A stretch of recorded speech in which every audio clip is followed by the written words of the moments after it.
Today, I'll be showing you how to zoom in Wuthering Waves and how to set a camera distance that stays comfortable while you play. First, the quickest way to zoom in is by using your mouse scroll wheel. Simply scroll up to zoom the camera closer to your character, and scroll down if you want to zoom back out. Now, if you prefer having a fixed camera distance instead of constantly adjusting it while playing, you can change this in the settings. To do that, press the Escape key on your keyboard. This will open your profile menu, also called the terminal. From the terminal, click on Settings.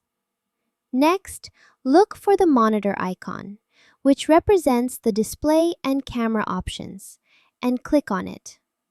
Inside this menu, you'll see an option for regular camera distance. Adjust the slider to your preference. Lower values mean the camera is closer, while higher values move it farther away.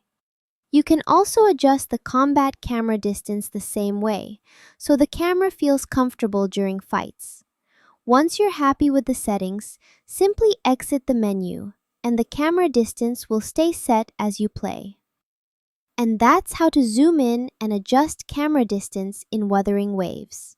Thank you for watching!